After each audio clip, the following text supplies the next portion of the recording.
সবচেয়ে বড় খবর, রাজগঞ্জে মধ্যরাতে বাস দুর্ঘটনা, চালক সহ একাধিক যাত্রী গুরুতর জখম। সম্পূর্ণ খবরটি জানতে সঙ্গে থাকুন। নমস্কার, শুরু করছি আজকের রাজারহাট বাজার। শুধু খবর নয়, আস্থার প্রতীক, এই বিশ্বাস নিয়ে আপনাদের সামনে হাজির হচ্ছি আমরা। এর একটি গুরুত্বপূর্ণ সংবাদের গভীরে পৌঁছবো আমরা, যার শেষে থাকছে একটি অত্যন্ত গুরুত্বপূর্ণ দৃশ্য।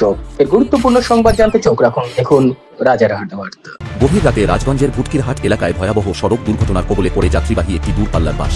জানা গিয়েছে, বাংলার নম্বরের ওই বাসটি আসাম থেকে বিহারের উদ্দেশ্যে রওনা হয়েছিল। বাসটিতে মূলত ইটভাটার শ্রমিকরা বিহারে কাজের জন্য নিয়ে যাচ্ছিল। বৃহস্পতিবার রাতে ভুটকিরহাট সংলগ্ন এলাকায় একটি ট্রাকের সঙ্গে বাসটির সংঘর্ষ হয়। সংঘর্ষের ফলে বাসের সামনের অংশ প্রায় দুমড়ে মুচড়ে যায়। ঘটনায় গুরুতর জখম হন চালক সহ একাধিক যাত্রী। গুরুতর আহত চালককে উত্তরবঙ্গ মেডিকেল কলেজ ও হাসপাতালে ভর্তি করা হয়েছে। বাকি আহত যাত্রীদের সরকারি ও বেসরকারি হাসপাতালে পাঠানো হয়েছে চিকিৎসার জন্য। দুর্ঘটনার খবর পেয়ে দ্রুত ঘটনাস্থলে পৌঁছে যায় রাজগঞ্জ থানার পুলিশ ও স্থানীয়দের তৎপরতায় আহতদের উদ্ধার করে হাসপাতালে পাঠানো হয়। দুর্ঘটনার সঠিক কারণ এখনও স্পষ্ট নয়। বিষয়টি খতিয়ে দেখতে তদন্তে নেমেছে পুলিশ।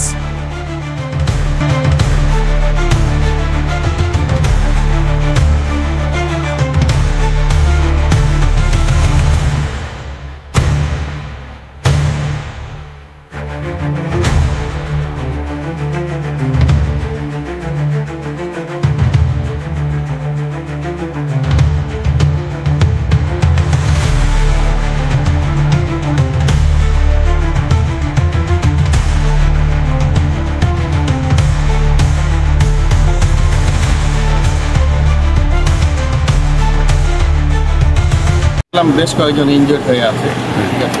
তারপরে খবর বলেন যে রাত্রে 1টা নাগাদ তারা কোনো ট্রাকের পিছনে মারছে।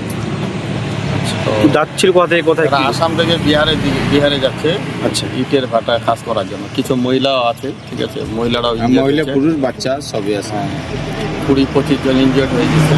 ওদেরকে হসপিটালে নিয়ে গেছে রাত্রের বেলায়। কিছু এখনো এখানে আছে, ইনজুর্ড অবস্থায় আছে। পুলিশ গিয়ে এসছে? পুলিশ আছে। কটার সময় ঘটনা হতে পারে? আনুমানিক 1:30। গভীর রাতের ঘটনা। কি গাছে ধাক্কা লেগেছে বোঝা যাচ্ছে কি? না, পরে বোঝা গেল এরা কোনো ট্রাকের পিছনে মারছে। নেড়েই মেরে দেয়? এখন বাসের ড্রাইভার কাছে কেউ কি আছে না পলাতক? না, আহত আছে। ড্রাইভার প্রচন্ড ইনজুর্ড, ঠিক আছে। আচ্ছা। কোথায় নিয়ে যাওয়া হয়েছে? নিয়ে যায় এখন এত রাত্রে নিয়ে গেছে মেডিকেল কলেজের সম্ভাবনা বেশি। আপনার নাম? আমার নাম শামিন, ভটকিরহাট। জলপাইগুড়ি থেকে জনার্দন রায়ের রিপোর্ট, রাজারহাট বার্তা। খবরটি সবার কাছে পৌঁছে দিতে পোস্টটি শেয়ার করুন এবং নিয়মিত খবর ও আপডেটের জন্য ফলো করুন রাজারহাট বার্তা।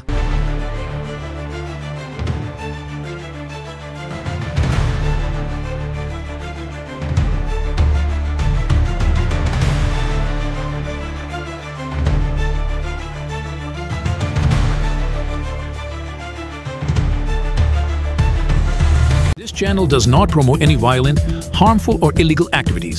All content provided by this channel is meant for an educational purpose only.